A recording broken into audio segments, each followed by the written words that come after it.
अब हमारे पास एग्जाम्पल्स हैं। पहला है verify Fermat's theorem for the following.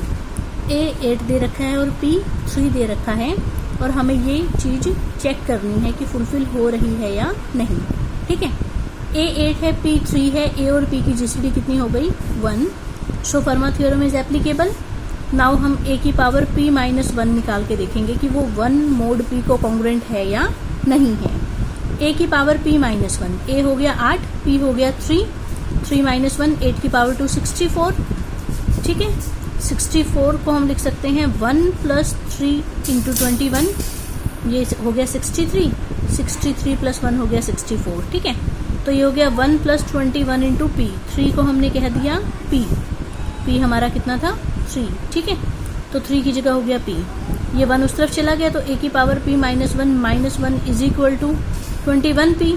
इसका मतलब left hand side is a multiple of P, इसका मतलब P डिवाइड करता है A की पावर P माइनस 1 को। और कॉन्ग्रुएंस में हम ये लाइन कैसे लिखेंगे कि A की power P minus 1 is congruent to 1 mod P। इसका मतलब फर्मा थ्योरम जो है वो वेरीफाई हो रही है। सेम ऐसे ही हमारा सेकंड एग्जाम्पल हो जाएगा। इसके बाद है अगर n और 17 की जीसीडी 1 है तो हमें प्रूफ करना है n की पावर 16 के minus 1 should be divisible by 17। ठीक है, तो हमने लिखा है it is given that n और 17 की जीसीडी कितनी है 1, where 17 is a prime number. n को मैं 1 मिनट के लिए a लिख रही हूँ। इट मीन्स a और 17 की जीसीडी कितनी है 1, जिसमें a कोई भी इंटीजर है और 17 क्या है एक prime number. Then by Fermat theorem a की पावर p माइनस 1, p हो गया यहाँ 17, तो a की power 17 minus 1 is congruent to 1 mod p, p कितना हो गया प्राइम नंबर 17। तो ये हो गया a की power 16 is congruent to 1 mod 17, a की जगह क्या लिख देंगे n, तो ये हो गया n की power 16 is congruent to 1 mod 17। यहाँ तक हो गया। सिर्फ हमने फर्मा थ्योरम की स्टेटमेंट लगाई है। ठीक है, दोनों साइड k पावर कर दो, तो यहाँ दोनों साइड k पावर हो गई। और ये लाइन से हम क्या कह सकते हैं डिवाइड के सेंस में कि 17 डिवाइड करता है n की पावर 16 के माइनस 1 को। 1 की पावर के तो 1 ही आना है, सो 17 डिवाइड करेगा n की पावर 16 के माइनस 1 को, और यही हमें प्रूफ करना था। अगला एग्जाम्पल है show that this number is divisible by 11। ठीक है, सो इसके सोल्यूशन में हमने कहा 11 एक प्राइम नंबर है और 5 और 11 की जीसीडी कितनी है 1, तो ये यहाँ पर हो गया a और ये हो गया हमारा p। ठीक है, तो a और p की जीसीडी 1 है।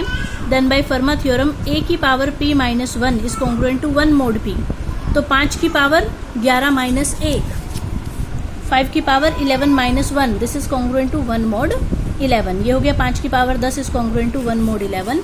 इसी तरह से 3 और 11 की जीसीडी भी कितनी है 1, तो ये हो गया a और p की जीसीडी कितनी हो गई 1, तो a की power p minus 1 is congruent to 1 mod p। ठीक है, और a हमारा कितना है 3, p कितना था 11, तो 11 में से 1 गए 10, 3 की power 10 this is congruent to 1 mod p कितना है 11, तो ये लाइन आ गई। ठीक है, इन दोनों को सब्ट्रैक्ट कर दिया, तो ये हो गया 5 की पावर 10 माइनस 3 की पावर 10, 1 माइनस 1 हो गया 0 मोड 11।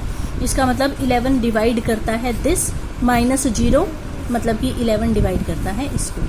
ठीक है, so this is divisible by 11। ऐसे ही बिल्कुल नेक्स्ट क्वेश्चन सेम है ऊपर वाले के जैसा। इसमें है a और b को prime, a and b are coprime to the prime number p, मतलब कि a की p के साथ भी जीसीडी 1 है और b और p की जीसीडी भी 1 है।